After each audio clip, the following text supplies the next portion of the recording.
Hey everyone, welcome back to the shop and welcome back to the channel and all of that fun stuff. First things first, thank you to all the new subscribers. You guys have been great. I love seeing that and I appreciate all of you. And hopefully you're enjoying the stuff that I'm doing here, whether it's with cheapo Altimas that I'm going to race next month, or the Viper, or the Limo, or the Miata, whatever. I'm glad you guys are enjoying this. So thank you very much for all of that. I also want to do a quick one because I just found out about it 5 minutes ago. My friend Jeff Block, so you guys know him as Speedy Cop. He lost his brother earlier today, and it was a bike accident. Someone on a car hit him. He was on a bicycle and killed him. So my condolences to Speedy Cop and his family and everyone else. That's just awful, and especially during the holidays and all that. It's not good. So Speedy Cop's a good guy. He doesn't deserve that crap. And yeah, if you want, just go check out Speedy Cop on Instagram and Facebook and send him a heart. I'm sure it'll help. He's a pretty tough mamma jamma, but when it comes to family, he's dead serious about it. So anything will help. And I'm pretty sure he'd appreciate it. I hope he would. Anyway. He's a good guy. So, and speaking of not good guys, still haven't heard anything from Rockstar. We're still waiting. So I'm going to tilt you guys up a little bit because the camera itself is tilted far down, or the camera's tilted normal, but the screen's tilted really far down. So it's hard to see you guys. So the Altima, we have, I did all of the super gross, diff fluid, which is actually MT. They call it MTL, manual transmission lubricant, but it's basically diff fluid because the transmission it's a transaxle, so it's a diff and a transmission all kind of in one, and it is gross. It just, that smell, like, I don't know, it gets into your nose hairs, and even though you wash your hands and get it off, it's still like, anyway. We got the new trans fluid in there, and I'll be politically correct and say transmission fluid is in there. We have oil in there, but it is not topped off yet. So I haven't checked it. I haven't started the car and ran it or anything because we're doing other fluids. So I just wanted to make sure we had transmission fluid, we had oil before doing any kind of starting on the car. I probably shouldn't say this because I'll get in trouble. You can start a car without oil or transmission fluid or coolant in it. It is a very, very, very bad idea. But please don't. Just put oil in it, even if it's just a little bit, just to get to the sump so it can suck something up.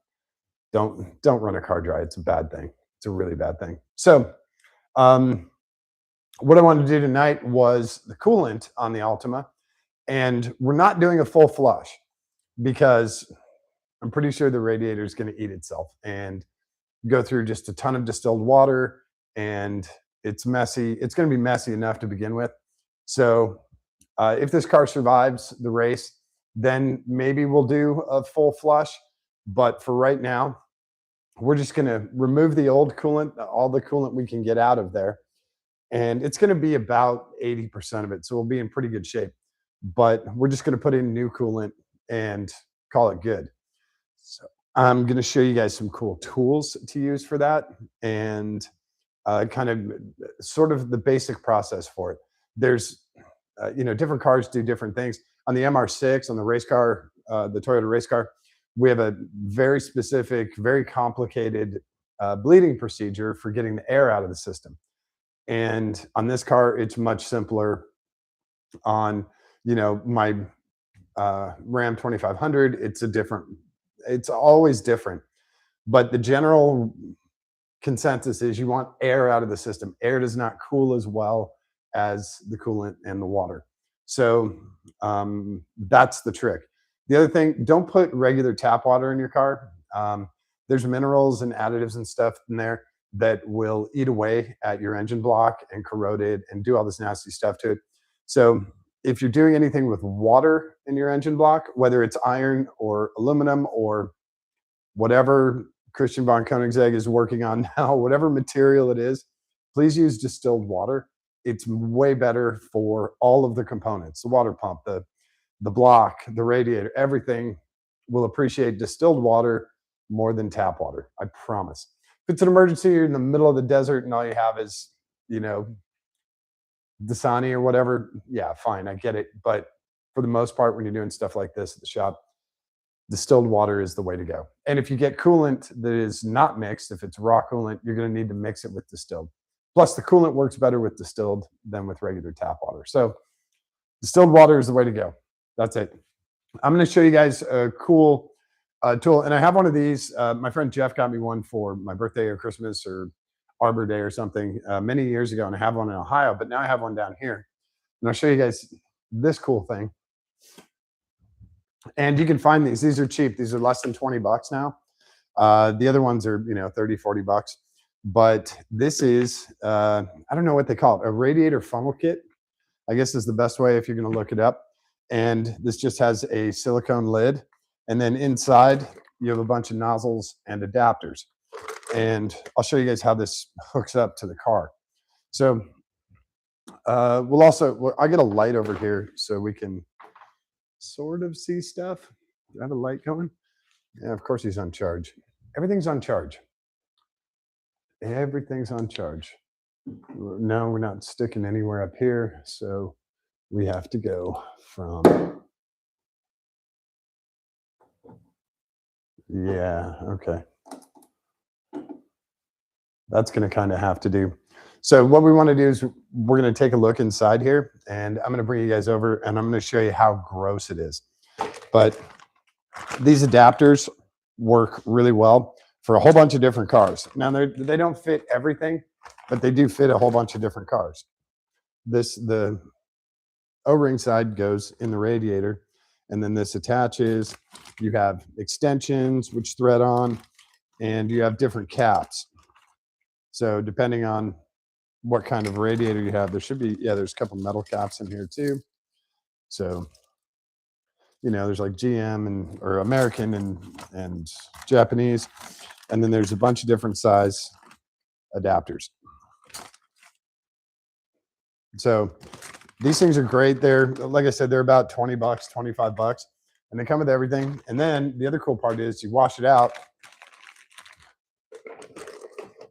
everything goes right back in here, and it closes up nice, and it's one single unit.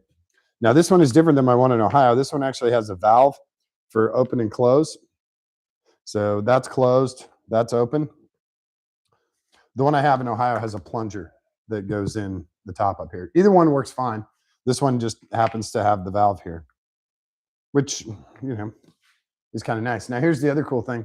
When you're doing coolant fills, this works great. Take the lid off, or if you want to, just set it so you have some air in there. You can actually run the car while coolant is in here. And that helps. What the hell is crawling on me?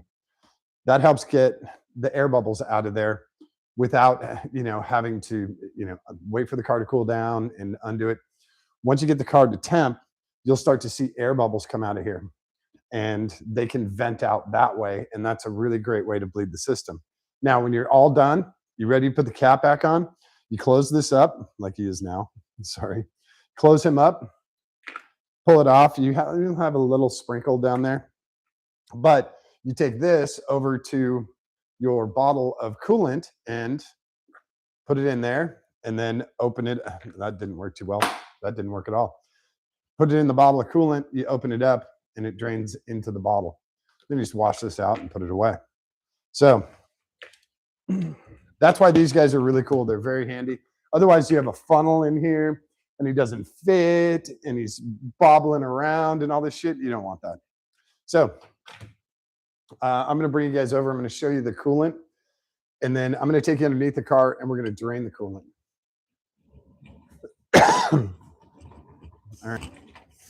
So where I got to find it on camera here. All right. So this is our coolant. We have our block, our exhaust, our intake. This is our coolant. We got a big coolant hose right here. This is our overflow. Now I checked this just before I came to see you guys. It is completely empty. So they have not had coolant in here. There is less than a shot glass worth of coolant in there. So this needs to get filled up because when there's evaporation or whatever, it pulls from this into here.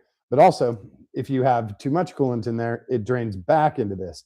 That also helps you get rid of bubbles and all that stuff. So the overflow is a good thing, but he should have had coolant in here. So the engine is cold. I know that because the car's on jack stands and it's been off for a few days. And you can tell someone with a ring took this off last time because this is ripped. So they had some kind of ring on their hand. It's wet, which thank God there's coolant in there. So I'm just going to set this to the side and wipe off my hands. I was not expecting that. So we look down in there. I'm going to grab this light and, oh, we can't really even tell. There's some green in there, but it's way down. It's like super low. There's barely any coolant in here. Now here's a fun one with coolant. They have all these different colors, right? They have purple and blue and red and clear and green and all this orange and all these other colors. A lot of them are specific to certain products, like GM has the orange stuff, the Deck's cool. And then a lot of them are kind of, they're different additives or different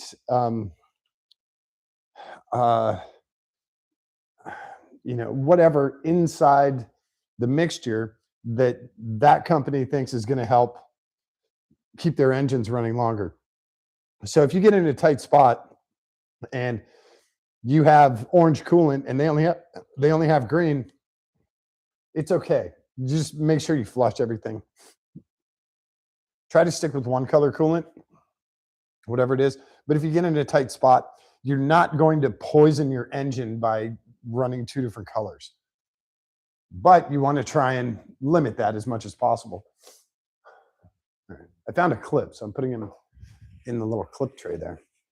So I can't really show you guys how gross it is here, but we're going to go under the car, and when it drains out, then we have about a gallon to drain out, so it'll take a few minutes. When it drains out, I'll show you the bucket, and you'll be like, okay, that's disgusting. So people like disgusting. They like seeing shit blow up. So, all right, we get 1 million views here, right? This is how you become Mr. Beast. You just show stuff blowing up. I still have the oil catch tray under here, and we are done with that. Sorry, I know that's loud. Put the safety cover back on.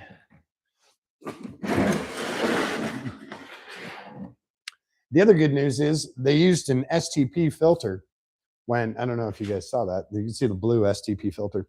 They used a STP filter when they changed the oil. So it was not a cheapo, crappy Fram. So let me grab a pad so I can get you guys underneath the car. Oh, I put it back. Such a weird habit. Grab a pad, and I'm also a rookie at doing this, so I'm not quite sure exactly where the drain plug is, but we're going to find it, right? Where did my big ass Phillips go? I guess it doesn't really matter. We'll just use this and a PH3, and that should get us covered. Okay, so let me grab the light. I'm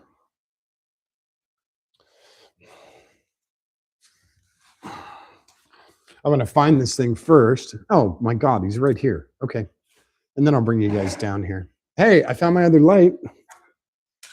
I think he's charged too. Yep, he is. Okay, good.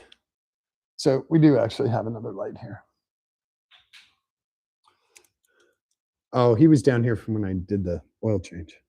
So I'm going to put him over here so we get some kind of light on that stuff. And I will bring you guys down. And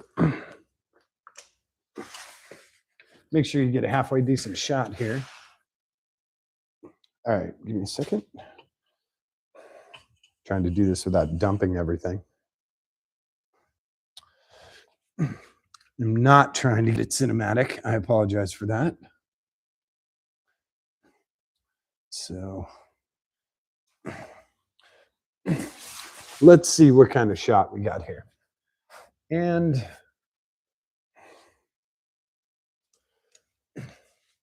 so if our petcock is right here,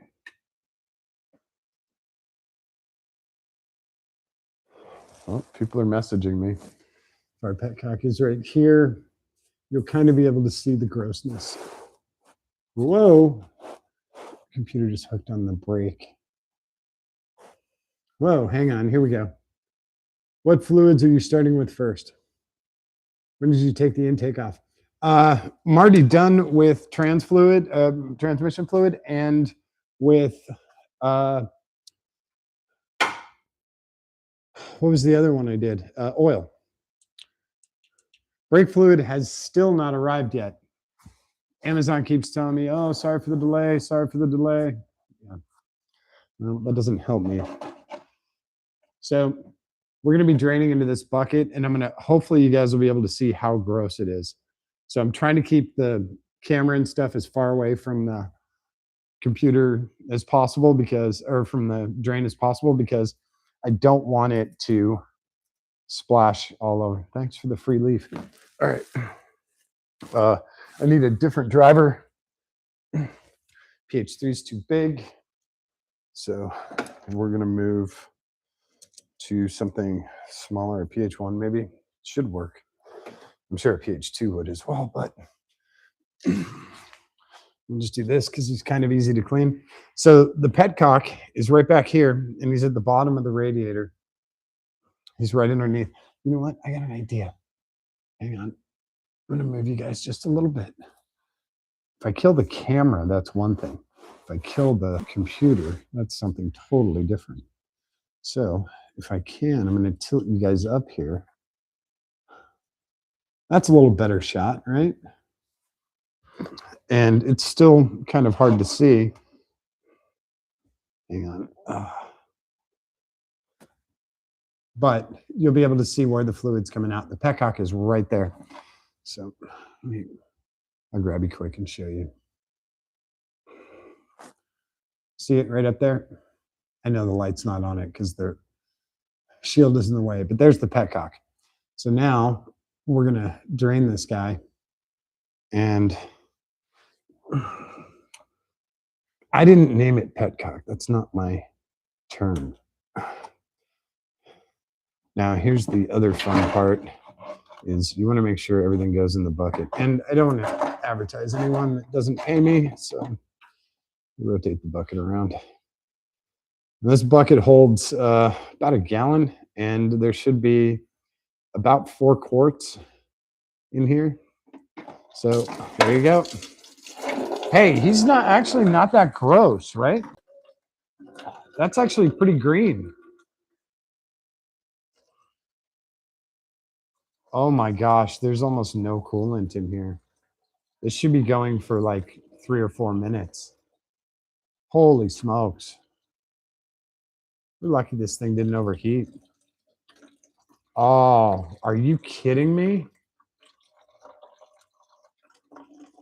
Look at that. That's disappointing. That's not even a quarter of a gallon. Oh, what do we got here, Truss? Windshield washer fluid looks low. Yes, it is. And I got the warning on the dash too.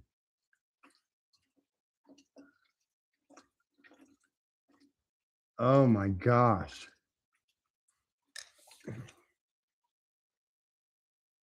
Wow, there's almost no coolant in here.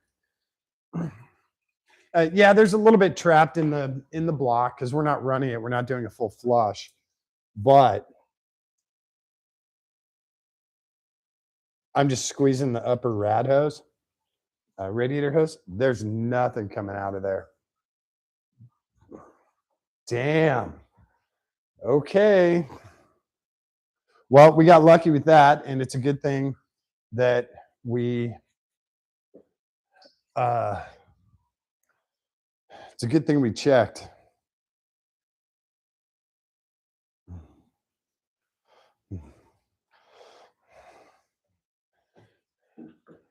Because it was going to be pretty rough.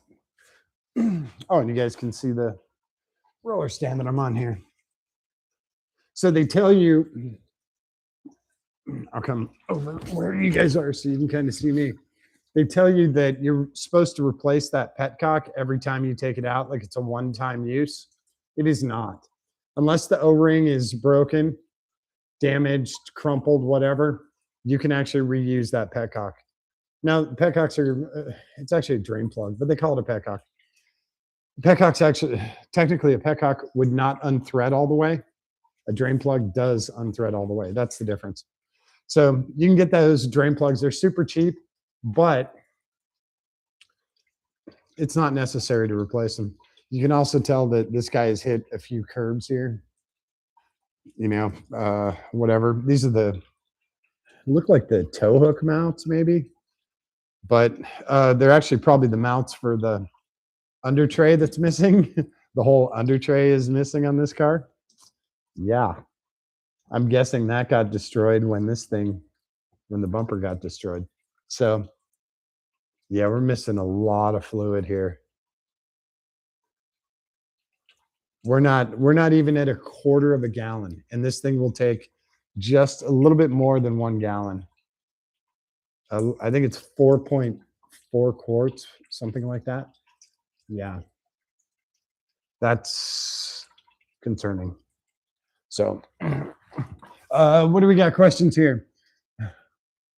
Yeah, not a good sign of that coolant level. Does it smell burnt? Nope. The coolant smells okay. Oh, yeah. Let me see if I can reach in here and get the plug while it's still draining. Where'd the plug go? There he is. Okay. Now I have coolant all over my hand. You happy? Yeah, gross. Anyway. All right. So here is what they call the petcock, but it's actually just a drain plug. He's plastic, and I thought he had an O-ring on the bottom. I'll have to check the bucket. He might not have an O-ring. But again, these are plastic. These are super cheap. They're $2 or $3 to replace, but you shouldn't really have to replace it. You can just let this stuff drain out, and then when it finally stops draining, you can reuse this guy. Just make sure he's nice and snug in there. And it doesn't look like he has a race for an O-ring, so there might just be an O-ring inside. Sorry, I didn't mean to flip you off. Inside the bottom of the radiator. So I'm just going to set that guy aside and wipe off our hands, letting this drain. We're not even at a quarter of a gallon, and it's starting to drip. So this is, yeah, missing a lot of coolant in here. This car is going to run way better with more coolant in it. And it's not a bad thing. As long as you have coolant in there, it's okay. And even if it's at a low level, the problem is the coolant is working so much harder, and so it breaks down a lot more. It becomes less effective because there's so little of it. You have, instead of having 100 guys moving logs, you only have 3 guys moving logs, and guys might be pretty big, but it's going to take them a while to move all those logs. It's a lot more work. Oh, after you drain the butt? Well, too late for that. I don't know on this car there's an O-ring on the drain plug itself, or if there's an O-ring on the radiator. It might just be up there. I'll look with the light when we're done draining, but There should be some kind of seal up there. It might also just be a straight plastic on plastic seal. I tried getting that light at Harbor Freight, but they were sold out. It is a very, very popular light. So where's my other one? Did I put it back already? No, he's right here. So this is the light. Oh, wait. This is the light that Tress is talking about. And they're fantastic lights. Like I said, the way to do this is to wait for the big sales, the 4th of July, the Black Friday, that sort of thing. And then go on the website and they'll have the discounted ones. They're like 20 bucks. They'll have them on the website and that's where you order them from. So you order, 3 or 4 from the website and it gets shipped to you versus going to the store. The stores will probably be sold out, especially for, President's Day, Black Friday, all of that stuff. So the trick is to just go to harborfreight.com, order it right from there. And like I said, I do these as like Christmas and birthday presents and stuff because I'll order like 10 of them on the 4th of July sale because either I'm going to use it or I'm going to gift it to someone. That's the trick. And for 20 bucks, it's a hell of a deal. The Snap-on ones are like 240. So this thing's still going. I would be amazed if there's half a gallon of coolant in here. That's just really stunning. The radiator was definitely low. I noticed that. But let me look since I have the other light here. Let me look. I can't really tell if there might be a rubber washer up there. It might just be straight plastic on plastic. But the fluid actually looks okay. It looks pretty green. So whatever is left over is actually in pretty good shape. But yeah, there's barely any in here. That's kind of a bummer.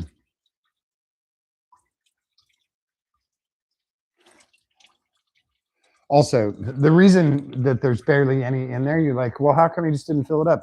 When the engine got replaced from when they put this junkyard engine in here, and if you want to see the engine, it's right there because there's no wheel well liner. There's the oil filter. Yeah, there's all your pulleys.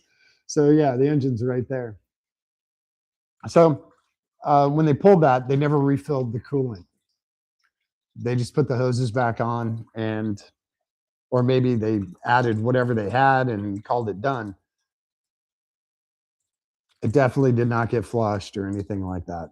So this is kind of disappointing, but I'm also kind of half expecting it.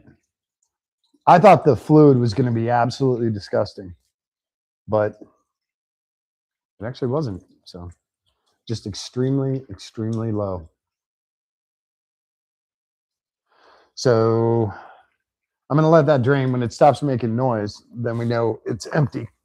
So I'm going to let that drain and I'm going to bring you guys back up with me and we'll come up to the top here. I'm actually, yeah, get rid of that. And move this out of the way, bring you all back up here. Whoops, hang on. We'll do this all as one. How's that? That is a little bit easier for me. All as one. Everyone comes with. Everyone on the bus. We're making one trip. Call it done. Okay. Whoa. So we'll keep it over here. And I'm going to lower you guys because it's really high up. And then I'm going to go wash my hands because I have coolant all over my hands. So, yeah. Do a shot like that. Okay. Give me a second here. Yeah, you can hear it slowing down, right?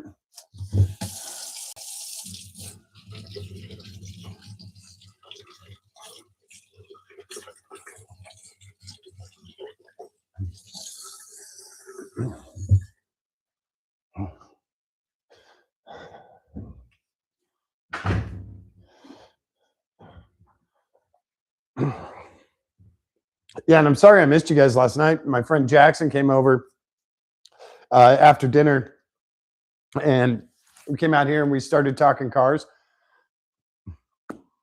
talking about racing, talking about a whole bunch of stuff. And all of a sudden, we look up at the clock and it's 12:30. We're like, "Whoa, whoa, whoa! Where did the last 4 hours go?" We got totally caught up in it. So I apologize for last night. It was one of those. Friend was over having car stuff going. Yeah, we got caught in it. Let's see what else we got here.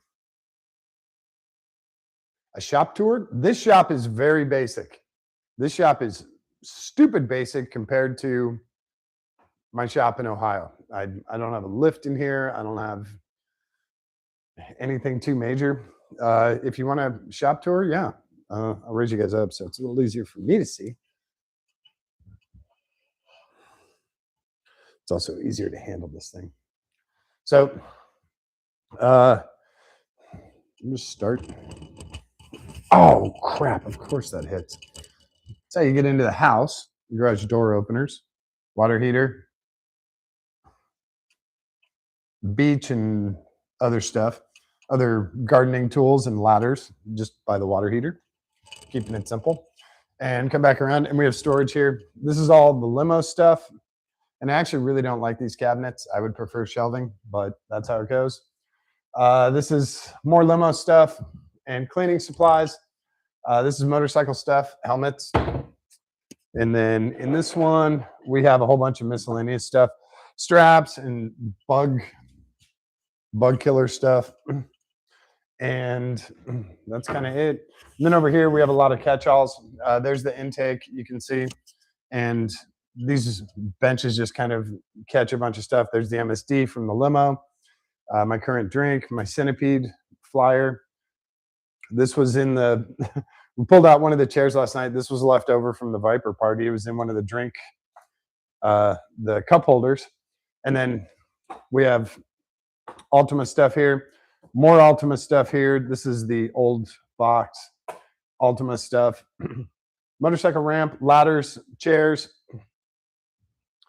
That's this side of the shop. We got a ton of gloves, ton of bitch mittens that I use. And now we'll come back. We'll go to the other side. That's front and rear wheels of the Altima. And then we'll come back over to this side. These are all the Altima parts that are going into storage. So this is all the stuff I've taken out of the car. What did we figure out the other night? Like almost 150 pounds.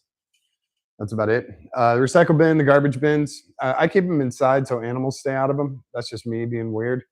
A lot of my neighbors, they keep them outside. But I know how animals work and they don't give a shit about a mess. So they'll come to the side of the house, open the bins, make a huge mess. No. And guess what? They don't clean up. I promise you, animals don't clean up after themselves.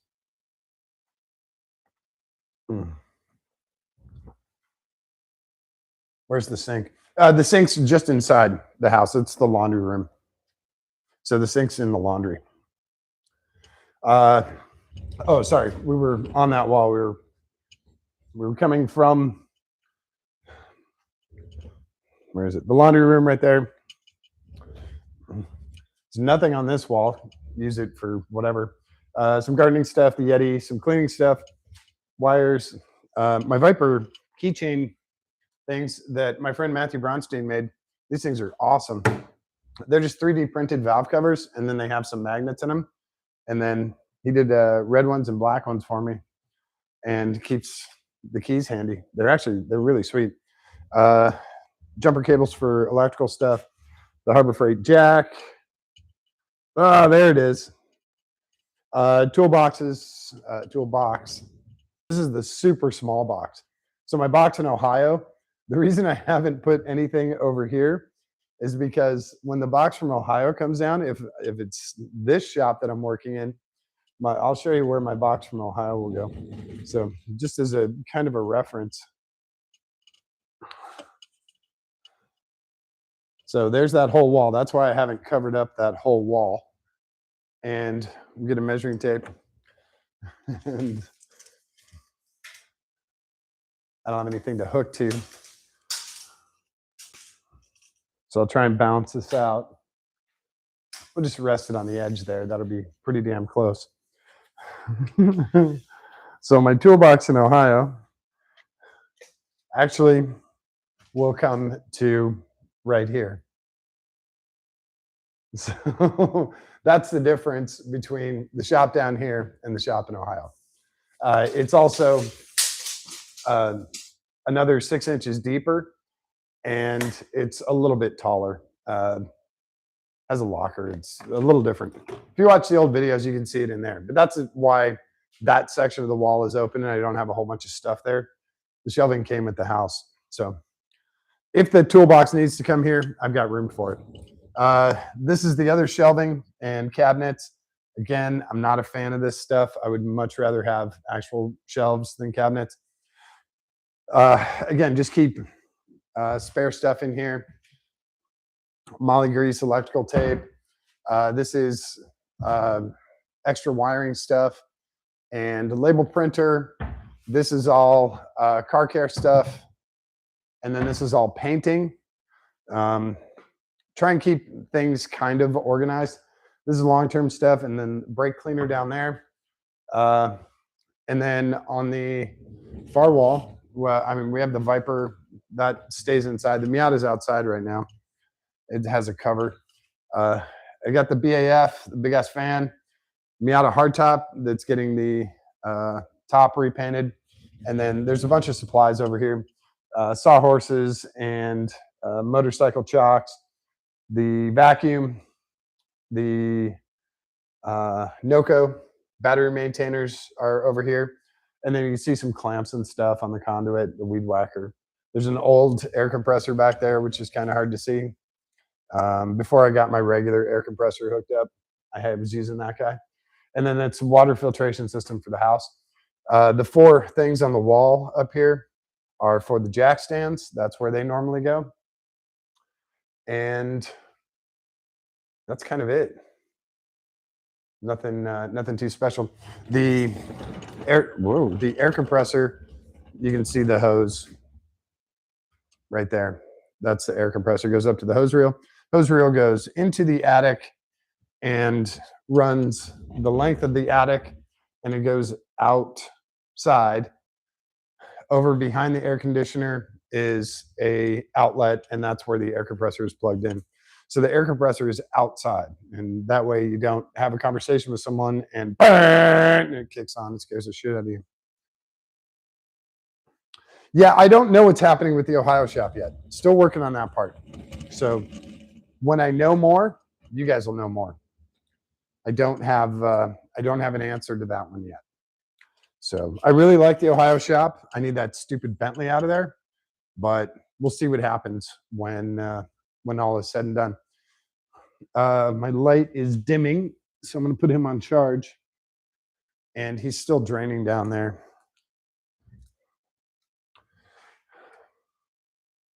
Also, when you order from Harbor Freight, you're going to get the new lights that have the USB-C charging. Some of the older ones have micro USB, and it's okay, but it's not ideal.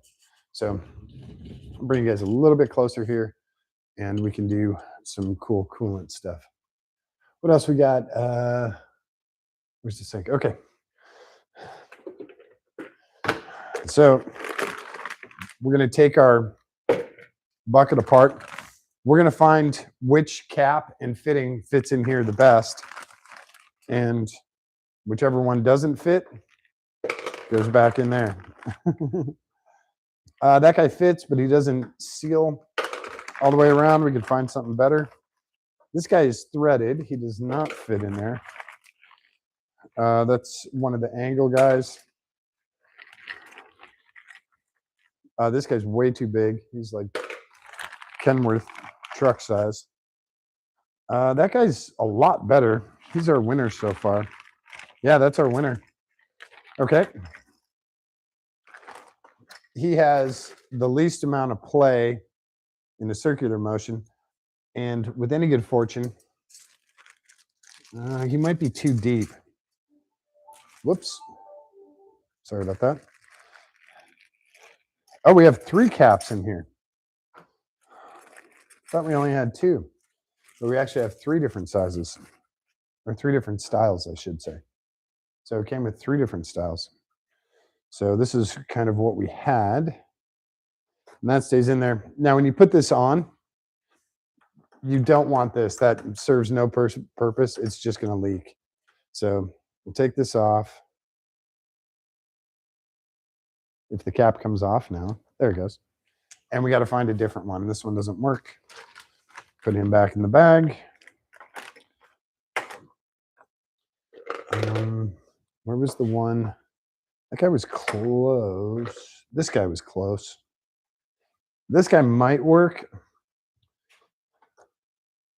Oh, yeah. There we go. Now, he doesn't move. So I have a good seal down there. He's a little bit big, or a little bit small on the outside, but he's got a pretty good seal right there. So pick all these guys out. Now this guy threads in. He just has a thread ring here. And on some cars, you have to go back at an angle and do that. And that's what you have the angle things for. So for this, we just thread that in. And I need to open him up so that it still drains. So if I close off, it'll be no suction. So I think that guy's on there tight. It's plastic threads, so you always wonder. So we set this stuff off to the side. And this kit did come with 2 funnels, which is kind of nice, but I have about 20 funnels. So I think this larger one is made to fit in those fittings, but right now we're just going to use this. This also is graduated. It has a scale on here, so it tells you how many liters, which is kind of nice. Most of the time you're going to look stuff up. Oh, you know where we can use the funnels is for this, for filling the overflow. Sure, we'll use one of the funnels for that. Why not? Stick with the product. Perfect. That guy is getting very close to being fully drained. He's starting to just do simple little drips. And it's a drip about every 2 seconds, so he's getting very close. As you can, I don't know if you guys can hear that. There's still coolant in the system. The stuff that wasn't above that line or in the radiator was still in the block. So since we're not doing a flush or anything, we're not getting all of that stuff out. So there's still going to be a little bit of stuff in the system. But when I pull this bucket out, there's maybe 1/3 of a gallon in total. And we should have, it's 4 point something gallons. So yeah, not thrilled about that. But I also didn't buy a Zonda for $1,500. So things we can check off. We can check off our transmission, and we can check off our oil filter. We still have the exhaust delete. And the one thing I didn't have on here was the coolant drain, but we did it anyway. So checking stuff off the list, slowly but surely. And I did look at the exhaust back there, and I don't know if I told you guys this, before the muffler, not after the muffler, before the muffler, just before the connector for the muffler, resonator, whatever you want to call it, somebody took a torch and like torched little holes on 2 sides of, it's a 2-inch exhaust. They torched like little, I don't know, Sharpie sized holes, like 6 or 8 of them on each side. I don't know if they were trying to get a certain sound out of the car or what, but it's very bizarre. It's not a shitty weld. It's not anything like that. It's, I don't know. I don't know if they used an acetylene torch or what they used to do it, but it was definitely heat, and it's not uniform or anything like that. It's very, very odd. I'm pretty sure it's not the previous owner. I'm pretty sure it's the owner before, the guy who did the engine swap. So We'll have to find out what that is. So we don't know what that is. Hoping to get a little more out of this. Maybe. No, doesn't really help. Again, when we come back and the radiator's whole, when we come back from the race, if the radiator's whole and the car's whole, we can do a whole flush on this. For now, I'm doing $20 worth of insurance. I think that jug was $22 for that coolant. The really good news is distilled water is very cheap. So when you're doing a flush, you can use this and you can run the car and just keep putting distilled water in there. And then when it drains out clear, pull this, put the distilled water back in its jug. Now you can start running coolant. That's where these guys are really, really, really helpful. So you can just keep this full with distilled water until it comes out clean. Just let the engine run, keep doing distilled water. When it comes out clean, turn off the engine, drain the rest of the stuff, put this back in, put coolant in here, fill it up, and then run the engine and keep filling it up. Wait for the thermostat to open, bubbles come out, you've bled the system, you refill your overflow. That's it. That is it. Yeah, washer fluid. Oh, wait. Are we going to the wrong? No, washer fluid separate. What does this say on the side?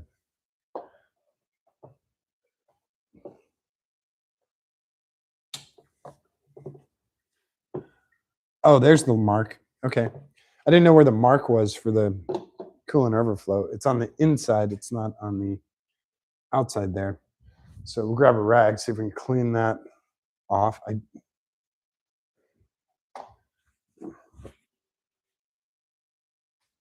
Just so we'll be able to read this.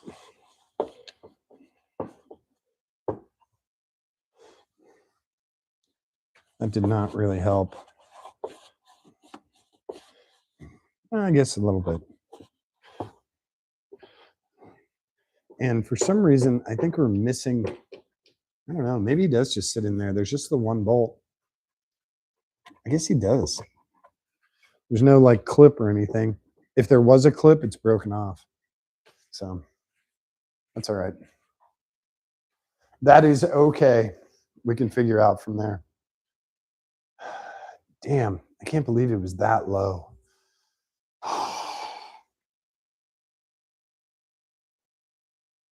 It's kind of surprising, but also, you know what I mean? Not surprising. Yeah, it's pretty close. It's still dripping. Like I said, we have one drip about every 2 seconds.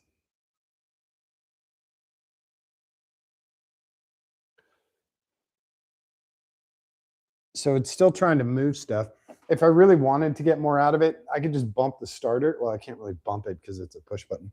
But I could start the car, turn it off, start the car, turn it off, and it would send more coolant out. That's also how you introduce air into the system. And since we have to bleed stuff out, I don't want any more air in there. Whoa, sorry about that. I already have enough air issues. I don't want any more air in there. So yeah, we're not gonna do that. It's not a huge issue, but I don't want to, work smarter, not harder, that sort of thing. That's the theory here. So he's still going. He's slowing down. So I think we'll put the other, we'll put the drain plug back in.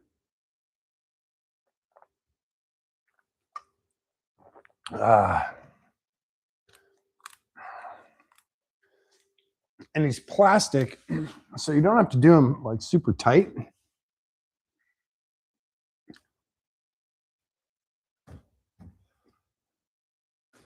Yeah, even tapping on the radiator doesn't help. This thing's pretty much done. We're about half a gallon of coolant. We're almost at a half a gallon. If I let it drip for another 6 hours, we would probably be at half a gallon. What do I do with that paper? Tom. So we'll get the petcock in, the drain plug back in, and call it good, right? So I'm going to set the paper towel there, get this guy ready.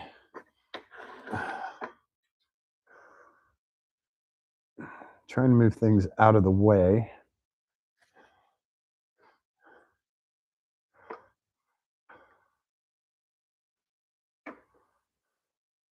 Starting by hand, especially plastic threaded stuff. Oh my gosh, that stuff strips so easy.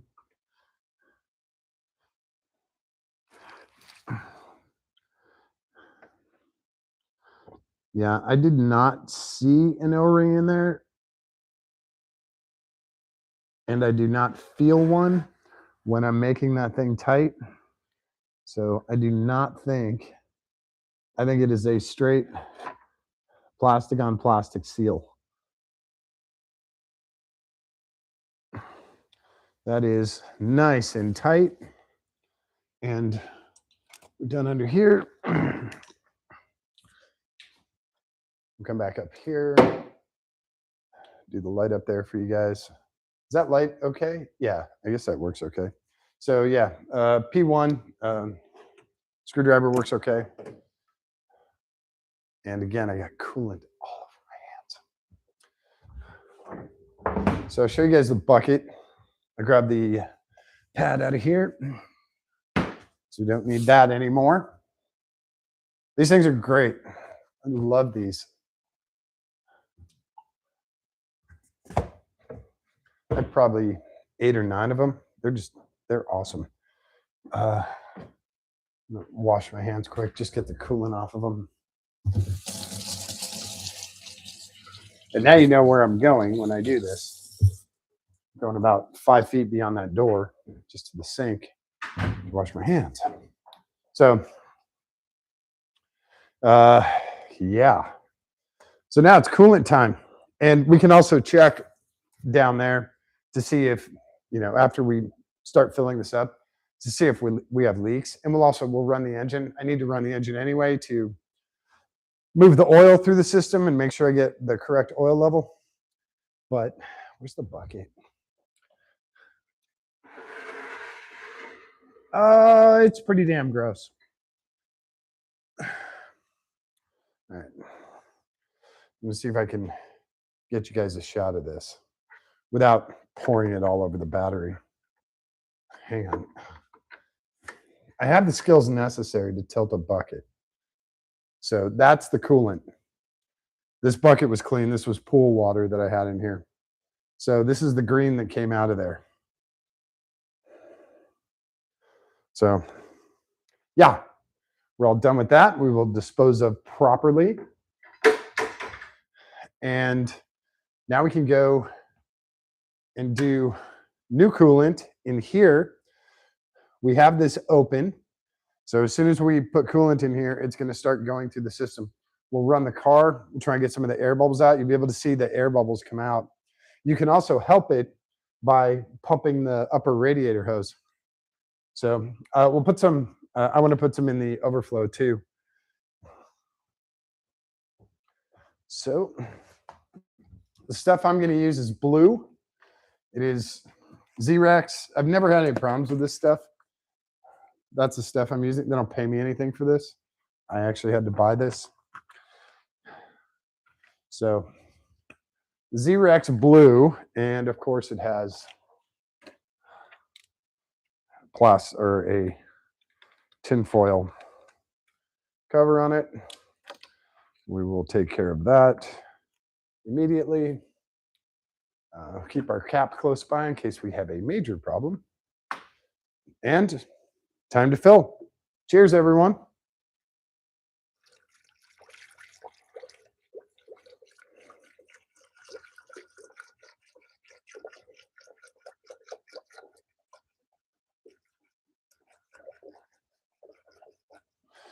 And before I fill this all the way up and to let some of the air come out,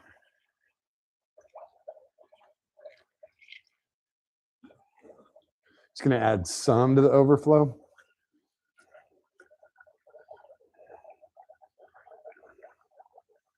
Smells like coolant.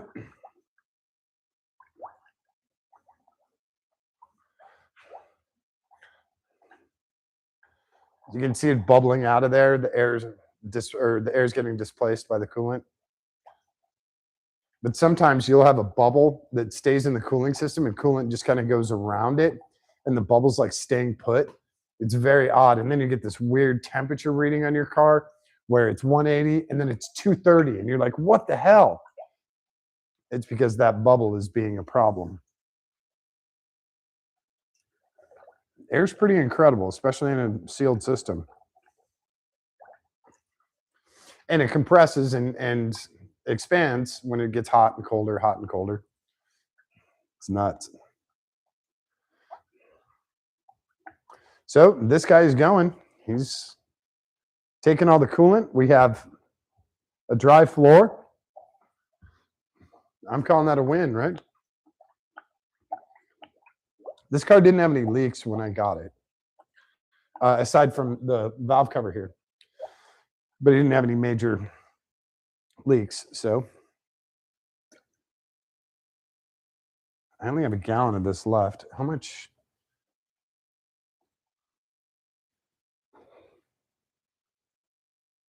I'm at the min right there. So I'm just going to leave the overflow at the min. If I need to get another one of these, I will. I probably will need to get another one. But also, whatever I've left in this, I can put in the overflow.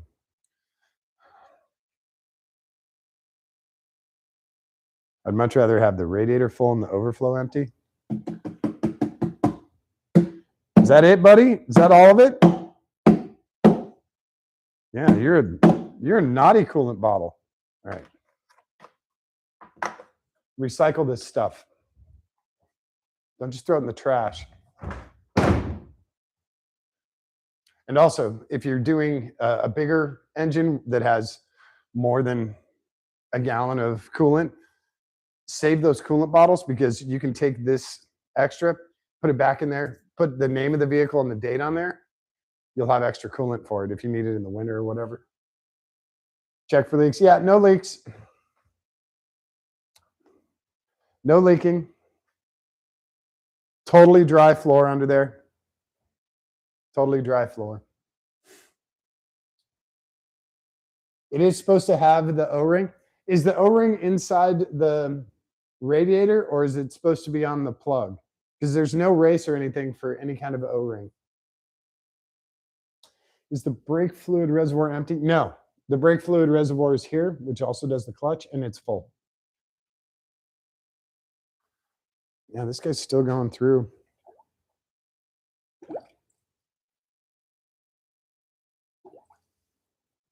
He's got to be so happy to have fluid. He's got to be so happy to have coolant. Like, oh, all of this new coolant, it's so nice. And this is kind of cool. You can watch it come out from the stem. Yeah, I don't know if that's supposed to have an O-ring on it, then it was still up in the radiator, in the drain plug socket. The O-ring was up there, but I couldn't tell because everything was wet. I didn't have any light. So if it's supposed to have an O-ring on it, that's great. It didn't feel like it when I cranked it down. It felt like straight metal on metal. So, but yeah, we don't have any leaks. So calling that good. He has stopped bubbling.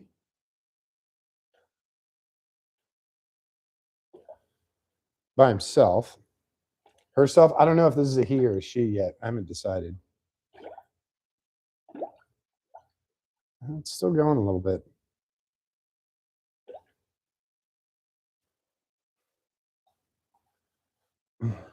And because we were so low, it'll probably take this whole thing. So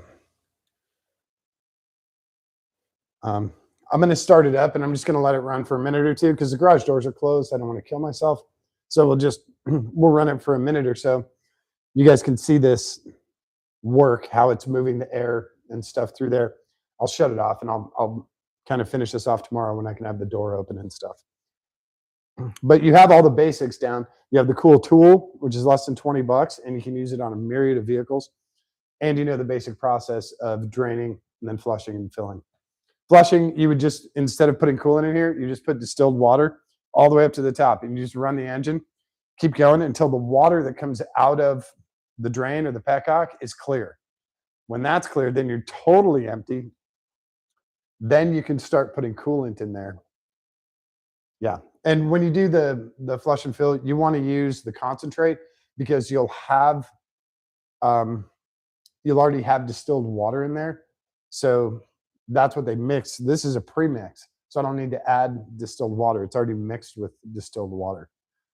When you have that distilled water one, you'll know how much to add, how much to drain out, how much to add in order to have that 50-50 mix, or depending on where you live, might be 60-40.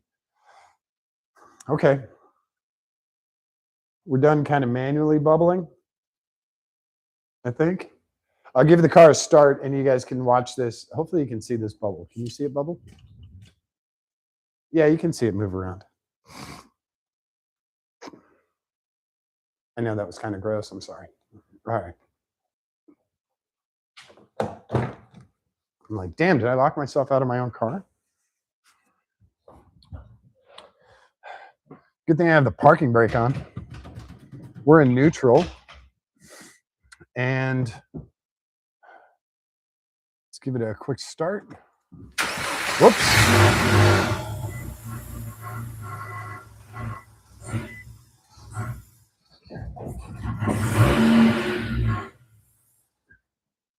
Okay.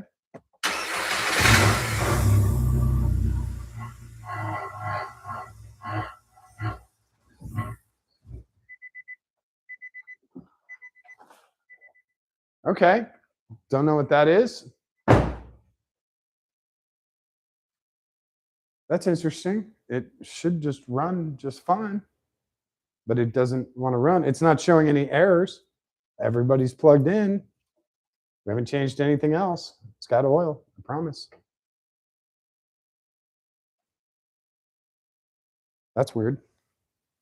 But you can also see how it's moving air through here as it's pumping that coolant, even though it's running like shit. Oh, and the wipers wiped off my chart. I'm gonna redo that. I think I bumped the wiper stock when I was in here.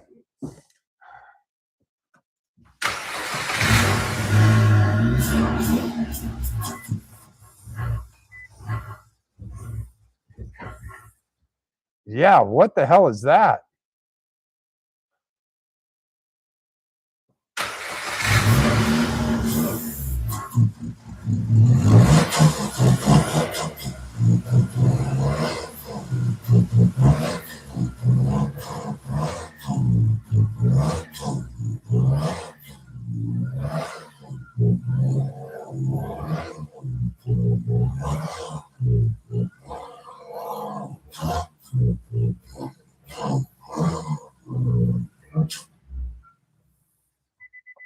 All right, well, we definitely have something to look at. I don't know what the hell that is. It sounds like a really bad misfire, but you guys got to see that when the coolant is pushing through there, you can see it come through the radiator hose and then the air bubbles push that thing up. So yeah, I trust it could be relearning the idle, because we did have it unplugged for, I don't know, several days. There was no battery in here, so it could be that. These coil packs that I got might be crap. They were in a newer car, so you know what? That's a 30-second check, isn't it?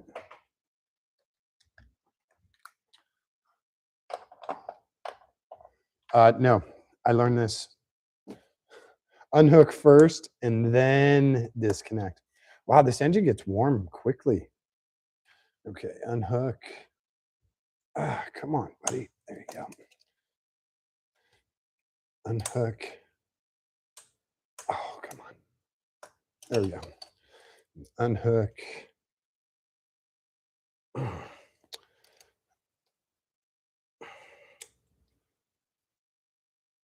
Oh, come on. Oh, map is unplugged. We don't have our intake on. No wonder it won't idle. Sorry. I'm like, wait, where the hell is this?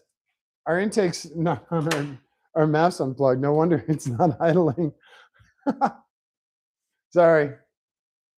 We'll leave the nice coil packs on there because this is our problem. Wow. All right. Good job, Kev. You found it. What are we? Is this a 7 mil for this guy? Nope, he's an 8. Yep.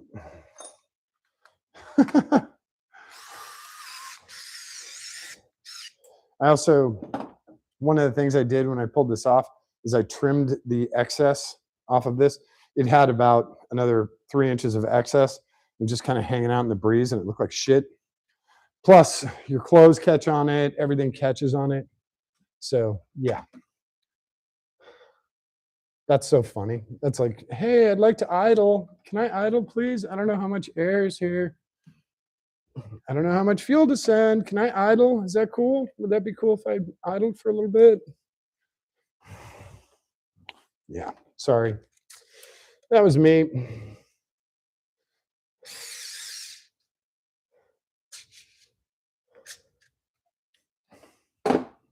Oh, little heat going through there. And since we don't have the stock air box on here, all this wiring kind of hangs out in the breeze. Are we still? Yeah. Okay. Just making sure. God. Hey, how come it idles like crap? Well, because you made it idle like crap.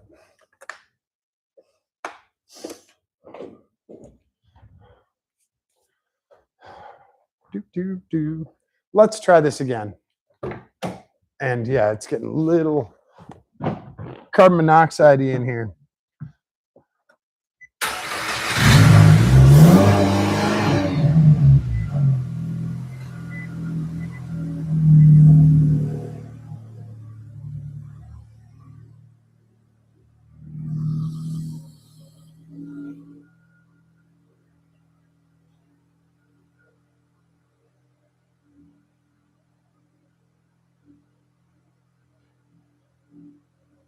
All right, I just opened the garage door. You guys can see this bubbling out.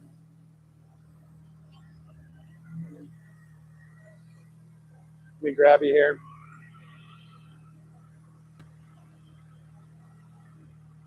Those are all the air bubbles that are coming out while this is running. And you just let it idle for a little bit, and eventually all those come out. Hopefully all those come out.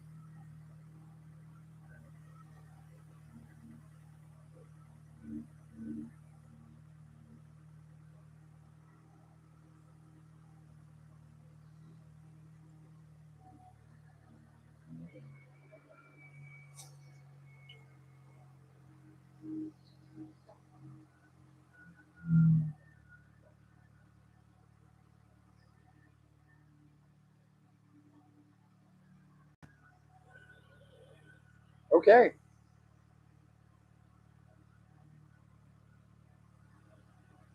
Yeah, looks like it's working well. Yeah, I can't believe I didn't have the intake on. Now I got to do the PCV too, because we still have a leak with that. That's better. Much better. Sorry. Yeah. And if you look, he's taking almost all of the coolant. So,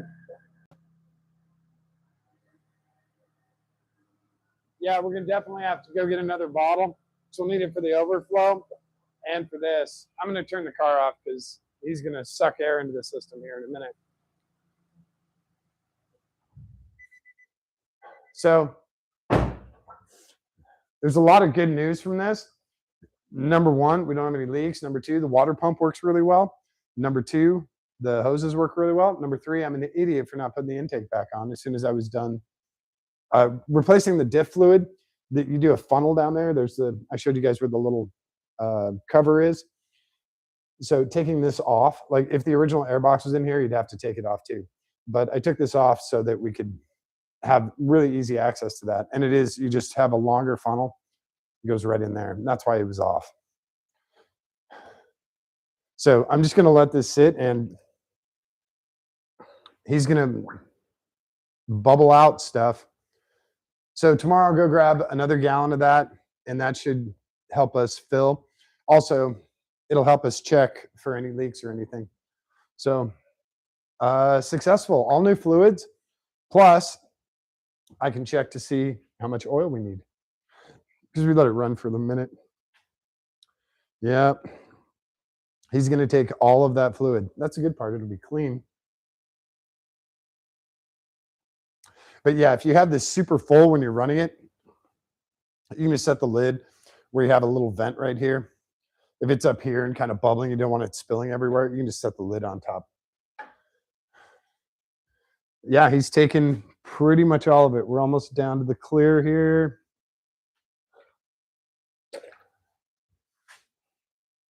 Yep. So he took a full gallon of coolant, and he's going to take probably a little bit more. What's in a gallon? 3.78 quarts. So he's going to take a little bit more than that, probably another 2 quarts. Oh, stuff's ticking. Nothing's dripping. So not too bad, right?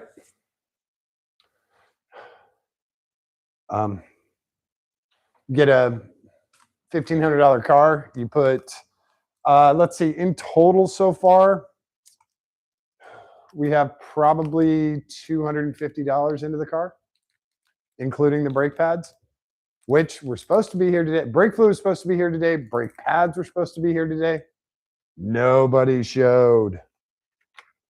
So hopefully tomorrow.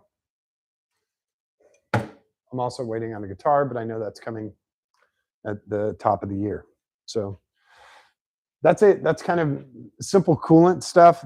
And when you get into more complex engines with multiple radiators and things like that, it gets a lot more complicated, especially when it comes to bleeding it. But for simple stuff like this, 4 cylinders, 6 cylinders, 8 cylinders, Chevy trucks and Nissan Altimas and stuff like that, these are all like super basic, easy things. And if you get one of these, I promise you, your friends who have to do any kind of radiator work, they're going to be calling you, hey man, can I borrow your radiator funnel bucket? Trust me. Yeah, trust me on that. So we'll let this guy sit and pull air and fluid in. We'll get some fluid tomorrow and fill this up and get this guy at the right level. We'll top off our oil, and then we can close the hood because we're done underneath the hood. Well, that's not true. We have the brake fluid that we have to do and bleed the clutch. But our major fluids are all done. Our oil, our transmission fluid, and our coolant. All done, all set, very happy. So that's good news. And again, doing this as efficiently as possible, using quality gear. And I don't remember, we have Bosch, the Bosch middle of the line brake pads coming. And I wanted dynamic friction, but they were like 3 weeks away. So we're running the Bosch autocross pads, not necessarily full blast track pads, but the Bosch autocross pads, front and rear. So we'll have that, and we'll have Motul 600. So we're using quality gear, quality components, quality fluids. Hopefully that helps us. That's the hope. If you use, crap stuff, your brake pads, the pad material will wear really quickly or it'll crack or whatever. And same with fluid, it'll just boil out and you're like, damn it. So try to use quality gear when you can. And there's a fold up here that's driving me crazy. I'll fix that later. Anyway, this actually doesn't fit on here very well. It's like super tight in here. And also it's not sucking in any cold air because all of your heat from your exhaust manifold goes right here and gets sucked into the car. It's not pulling any cold air in here. So there's no shield. So it basically is just sucking hot air in. But okay, That's fine. You know, it looks cool, right? So, uh, yeah, that's it for tonight. I appreciate you guys hanging out, and I'm going to try not to freeze tonight and tomorrow night because, believe it or not, here in Florida, we actually have a thing. We have a falling iguana warning. It is a real thing. I swear to God. When the weather gets below 40 degrees, or I guess it's like 45 degrees, when the weather gets below that, oh, that's going to fall. When the weather gets below that, they have what's called a falling iguana warning. And it's a real thing. The iguanas, they're cold blooded. So when the temperature drops, they slow down. The blood pumping through their system slows down. They become they move very slow. Their brain moves very slow, all of that. When it gets cold enough, they just let go and they just fall out of the trees. So they have a falling iguana warning here in Florida when it gets that cold. I didn't realize it. I thought it was kind of a humorous or, Florida man thing. It's a real thing. It is absolutely a real thing. I haven't seen any. What I do see though is I have a whole bunch of the South Carolina geckos and all the smaller little lizards and stuff. Those guys move a lot slower when it's this cold. So if you're walking down the driveway and they're trying to get away, they're like, they're about half speed. So that's the only thing I've really noticed. We're pretty clear. I'm going to close the garage door here.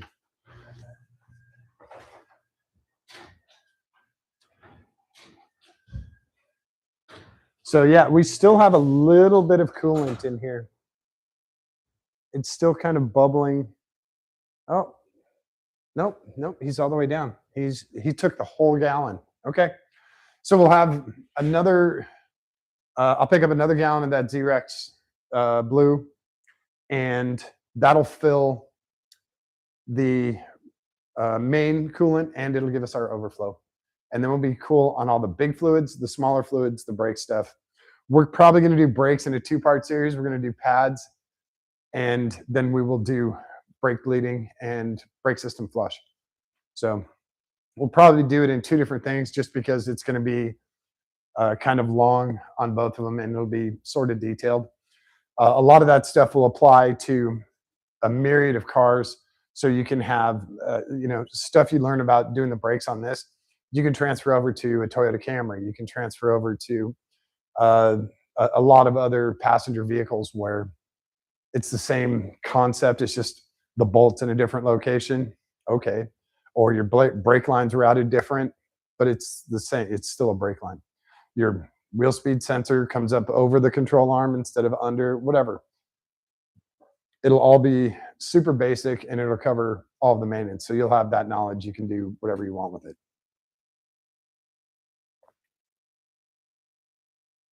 So that's it for tonight. Thank you guys for hanging out and listening to the radiator drain. I know how thrilling that was. And you guys got to see how gross it is. So I won't show you again, I promise. That will get disposed of properly, and it can do something else somewhere else. Not going back in this car. I'm just glad that it saved this engine long enough to get it here. And yeah, that's it for tonight. New Year's Eve is tomorrow night. Nobody's going to be watching. Everyone's going to watch fireworks. There's actually a big fireworks ban here in Florida because it's been so dry. So there won't be fireworks here, but they do have big boat parades, lighted boats. Naples has a huge one, which is really great. Fort Myers and Cape Coral, they have about 4 different ones. Tampa Bay has some incredible ones. There's, I believe there's one just over, I don't think it's Boca Grande, but I think it's just north over by Englewood or Venice. They have one. So there's a ton on the Gulf Coast here. There's a ton of lighted boat parades, which hopefully kind of works. And hopefully some of those guys go out in the Gulf, and they can do fireworks out in the Gulf. You just can't do them on land here. Everything is very dry. We haven't had rain in ages. So makes sense. You don't want to burn the state down. I'm with them on that. So everyone's going to be out and about tomorrow night. So probably take a night off. If I do something tomorrow night, it won't be specific to the race car. It'll be something different. I might do like a year in review sort of thing, and that way folks can watch it later. I've kind of thought about that. I thought about that earlier today, and then we'll get cracking on New Year's Day when people are hungover and sitting on the couch and don't want to do jack. We can live stream and get some brake fluid in and do all of that stuff. So yeah, who's here? Late to the show. Oh, hey Liz. What's left on the checklist? Well, after the wiper got it, so I have to rewrite it. We still have removed plastidip, the sun visor repair. I got to find the sun visors. I got to do the valve, the intake cleaner, and brake stuff. Everything else. Oh, the exhaust delete. So brake stuff, exhaust delete. Remove plastidip, and the visor stuff. The interior stuff, I'm kind of not too worried about it. And then the valve cleaner. Everything else has been completed. So I'll probably clear this off because you guys have seen this list before, and I'll just start a new list, and it'll probably just be on one section. By the way, if you don't have these whiteboards, they're like $8 on Amazon. They're magnetic, so they hold the pens, and then you can just take it from car to car or project to project, and then you're like, oh yeah, we still got to do this, we still got to do that. So these are awesome. But yeah, I didn't realize the wipers were still on. It got me.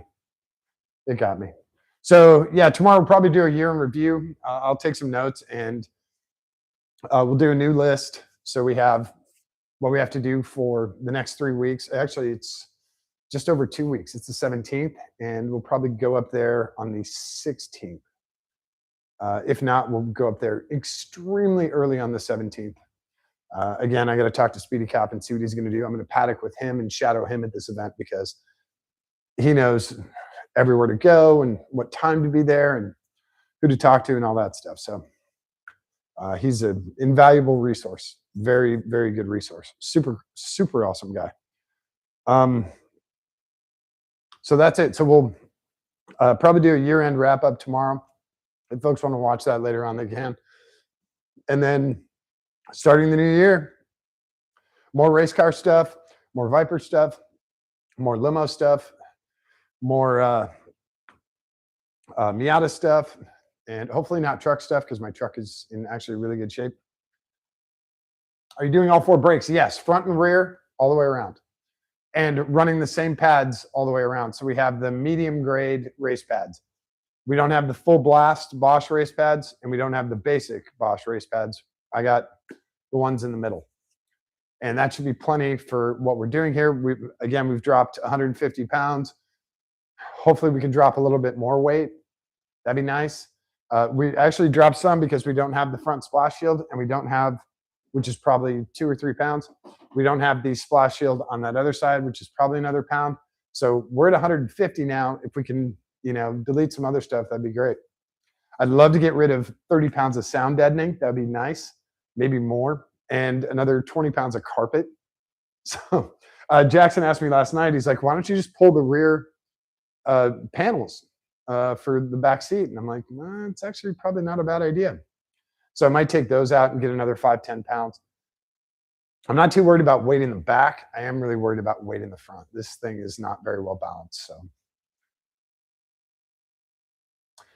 yes, the transmission flush is all the way done. It's very simple. It is on the top of the transaxle. It is about a dollar size piece, little tab, and it's got a screw on it, 10 mil, and you just undo the 10 mil, and then you kind of wiggle that out. It's metal on metal seal with a little O-ring at the bottom, and you just wiggle that out, and that gives you access.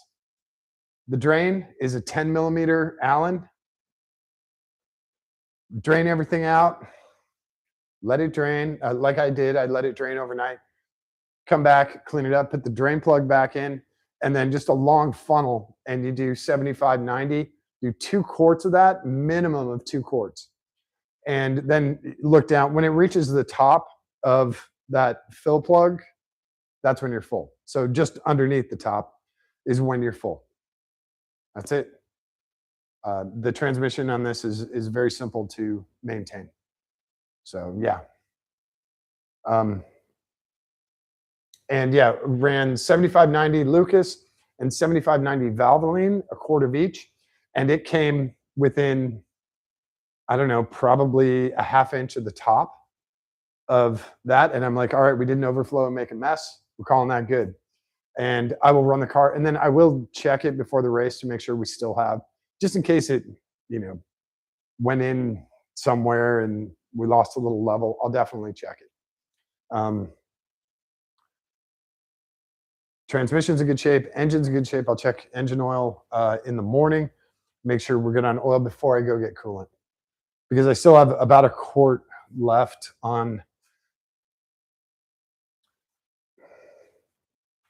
Yeah, just about a quart. So we're running Castrol Edge, the 5W30, and synthetic.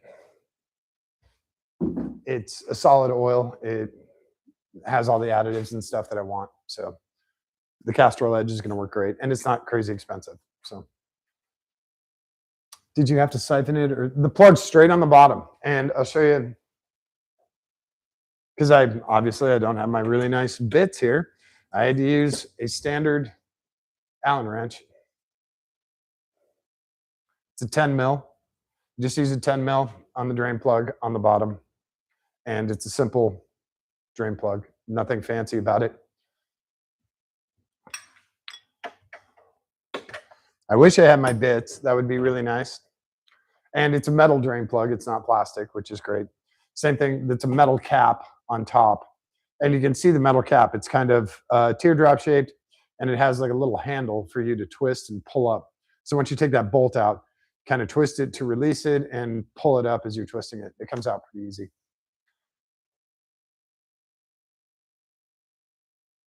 Hey, Southwest, that's great, man. Yeah, with those kits, make sure you do the template. I think they send you a template. Make sure you get it taped up. Measure twice, cut, drill once. Cut/drill once.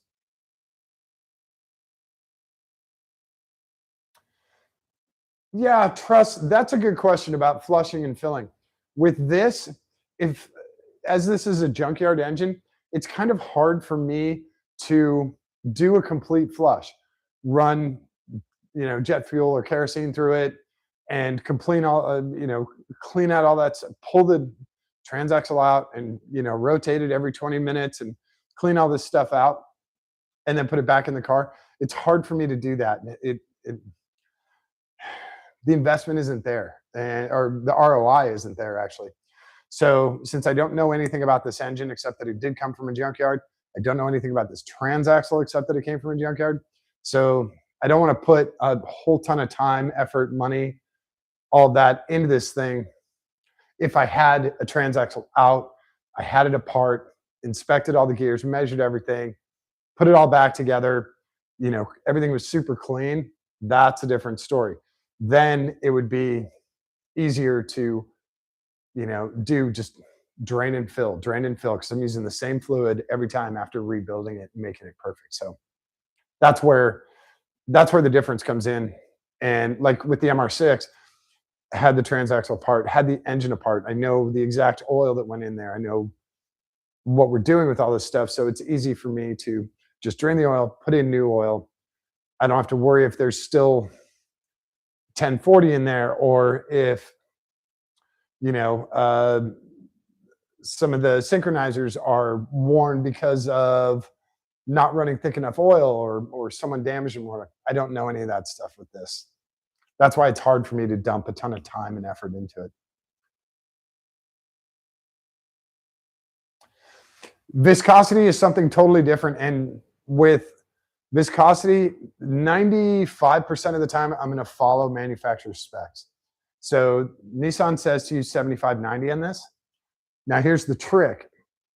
You can go get 7590, but there's a lot of different options for 7590. And each of them have different additives and protectors and all this stuff. So you can, like I did with this car, I did kind of a mix and match. I got a Lucas 7590, I got 1 quart of that, and I got 1 quart of the Valvoline. Now they have different additives and stuff in there to help, protect your transmission and help it run better. So I did kind of a combination of the two. Because again, this is a junkyard engine. I don't know what's damaged. I don't know what's good. So I'm gonna kind of do a little bit of both. It's kind of like, you know, uh, painting with a very broad brush. I'm gonna protect the transmission at all costs. A little bit of Lucas, a little bit of Valvoline, and then you have MTL, you have Royal Purple, you have all these other brands that have different additives and percentages of zinc and all this other stuff that they have in their fluids. So what we really want, what every single mechanic and every single person that works on cars, what we all really want is diff fluid that smells like roses. God, the heavier the viscosity, the gnarlier the smell. You start getting into diesel stuff, it makes your eyes water. It's so gross. So anyway, but also with viscosities, that's why I said 90%, because you're gonna, depending on the application, if it's just a commuter car, you're just going to college and back or going to the grocery store, fine, follow the manufacturer's recommendations. It'll go 200,000 miles, no problem. If you're going to track it, you might want to check with either other guys who have run a similar transmission and what they're using at the track, or you're going to want to talk to, shoot an email to Lucas and, shoot an email to STP or to Valvoline. Hey, I have this transmission. OEM spec is 7590. If I run it hard, do you have a recommendation for one of your products? And then, filter from there. Most companies are pretty cool about that. They get some pretty boring tech questions. So when you're trying to maximize their product, they like that stuff. Let's see. And also viscosity is kind of weird because it does change when it gets warm. Like when I'm in Ohio in the winter, the manual transmissions are like, it's like pulling the shift lever through molasses until it gets warm, until you shift more, and then it's a lot smoother. Down here, it's basically the same the whole time. Let's see, Southwest. Should I leave them stock black or paint it to blue?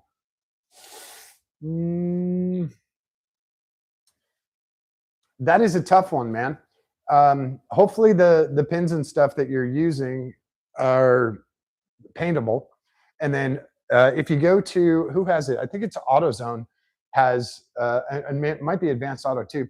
They have in their touch-up paint department, they have a perfect color match. And then you can find, Toyota, whatever year, I forgot what year your car was.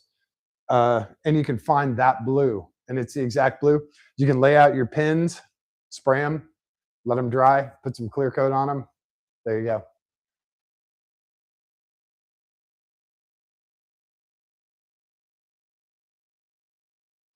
Yeah, trust. You can check. I think I'll look at the oil because I pitched the other ones already. But they don't say what additives. They say, what spec it is and who it's cleared for, exceeds API and, Chrysler and Ford. And then they have their own comparisons. So we're at the edge. I don't know what this is, superior. So we're max engine performance. We're over here. Oh, we're not at high mileage or extended performance. We're just at the regular one. But sometimes they'll say the additives contains extra, dopamine or whatever. A lot of that stuff is kind of proprietary information. Not a lot of them printed out and say, hey, we have, 0.02% of, monosodium glutamate. I don't know. I'm trying to think of stuff. So yeah, not a lot of them print that out because they don't want people copying it. And they want to be the best and all this other shit. So yeah, as long as you're using solid stuff. Now, if you're doing like a fresh rebuild, you're going to want to use a much better oil than you get off the shelf at AutoZone or Pep Boys or O'Reilly's or whatever. You're going to want to use Brad Penn. You're going to want to use definitely a fresh rebuild oil. They're totally different viscosities, and again, they'll have different compounds in there and additives and stuff for a fresh engine rebuild, stuff that's just been machined. It helps it out. And that's why you use a much higher quality, much more expensive oil. It's like, I don't know what Bride Pen is. It's, I want to say it's like $20 a quart. And, like the 383 takes, 8 or 9 quarts.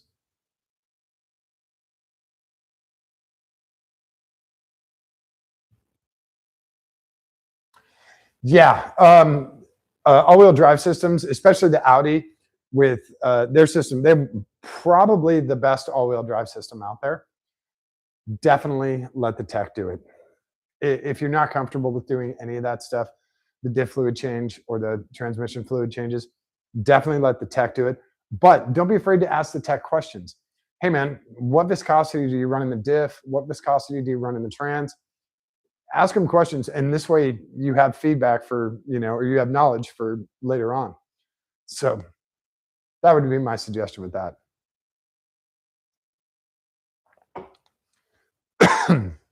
The owner's the owner's manual on your car will say fluid capacities, but it usually doesn't tell you, I guess sometimes it does tell you what viscosity to run. Definitely does for engine oil, but it usually doesn't for the other stuff. So if you can, talk to the tech and just ask him those questions. Trust me, he'll be happy to hear it. He'll be like, finally, somebody knows what the hell they're talking about. They're asking me the good questions. They're not like,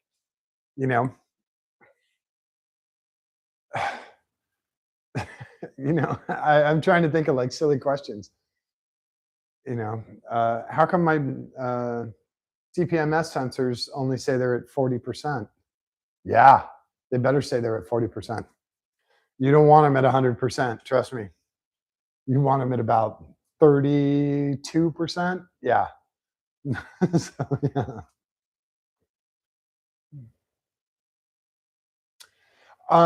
Southwest, to find the exact color on your car, there will be a paint code. So in your door, usually in your door jamb, right here. Sorry, you guys can't see me. In the door jamb, the inside, there's usually a sticker right there, and Toyota's pretty good about it. And it'll have a bunch of specs. It'll have the curb weight in kilograms. It'll have tire pressures, and it might possibly have a paint code on there. And it'll be 3 or 4. It'll be like XPR2, and then you can look it up from there.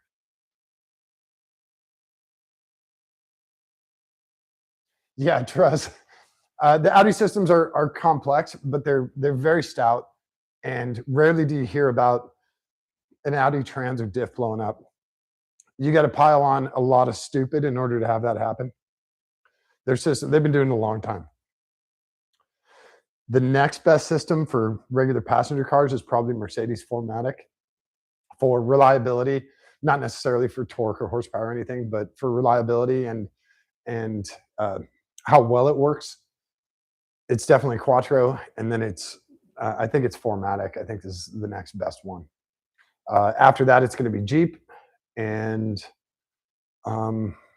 that's kind of it. After that, it just kind of amoebas out into stuff. Yeah, trust. Good idea. Do a test spray. Get something plastic, a piece of PVC pipe, or I don't know. Get something plastic, and do a primer, and do a test, and then a test color, and then do a test clear. It'll take a couple hours for all this stuff to kind of dry out, but you'll have a really nice piece, and you can actually put it up. This is going to sound, and this sounds terrible. Go get a cheap Matchbox car and paint it. Just put it on a piece of cardboard, paint it. Do a primer, paint it. This way you also have some angles you can work with and all that. I know it's kind of sacrilege to paint something, but as long as it's not like one of the crazy rare ones, get a G-Wagon. Get a G-Wagon Hot Wheels. Perfect. You've already made it better.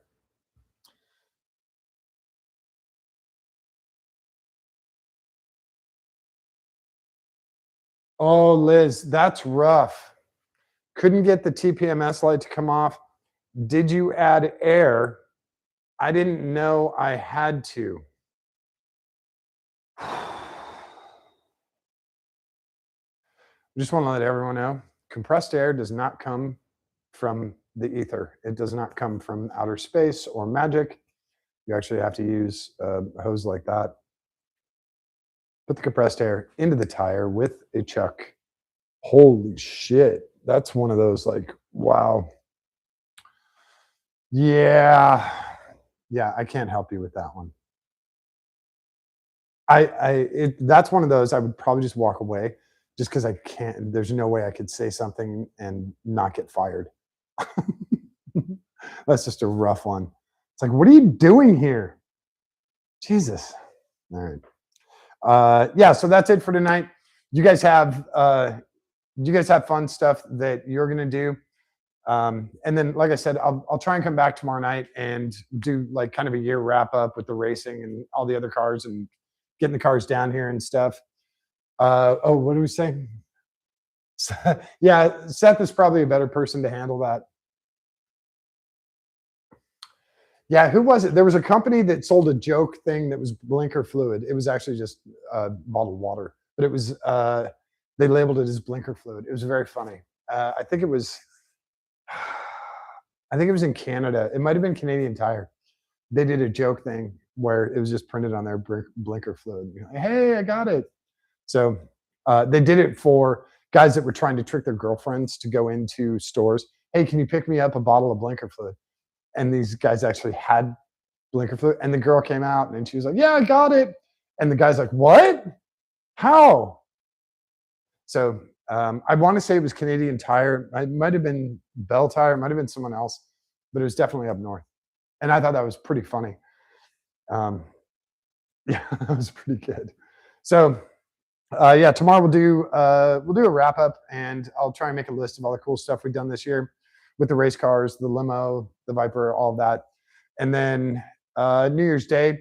Hopefully, my buddy Jackson and his girlfriend Madison come over, and we can do some brake bleeding and clutch bleeding and get the new fluid. Hopefully, the new fluid shows up and the brake pads show up, and then we can do that stuff at the top of the year.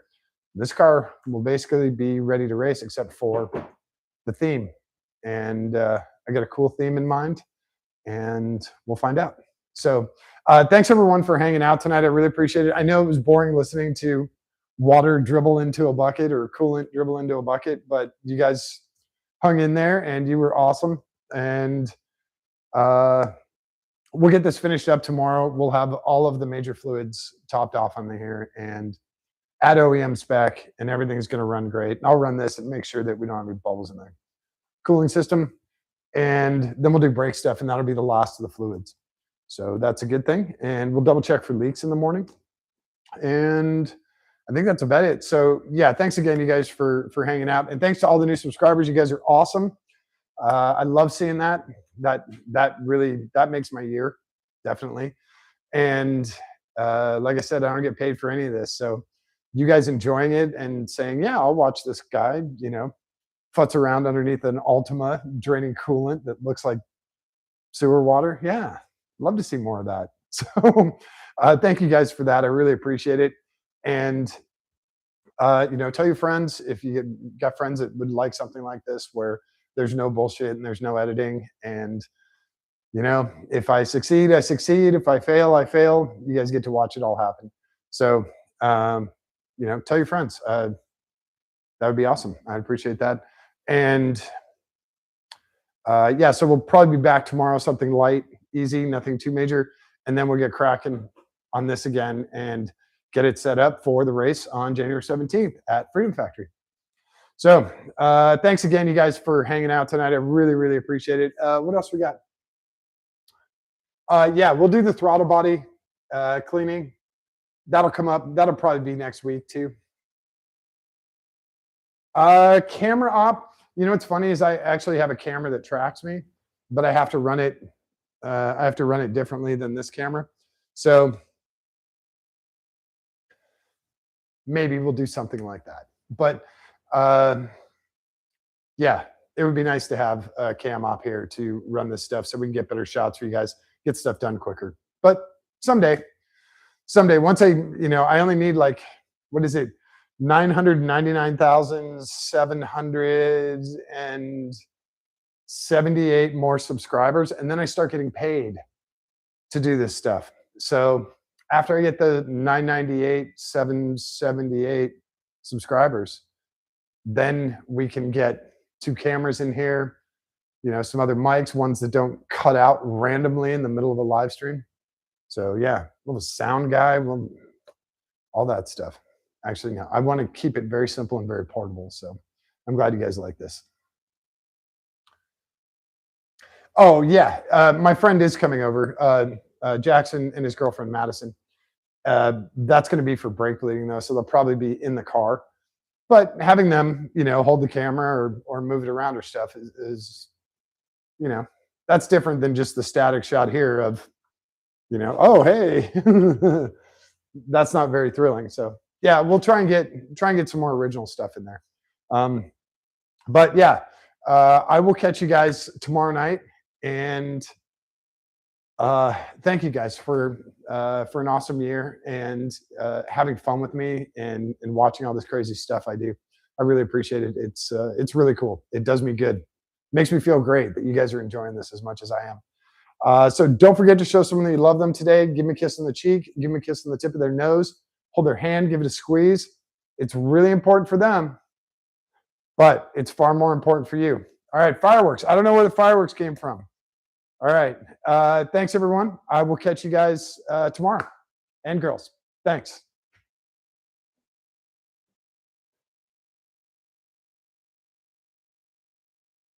It's almost a full race car now. Almost.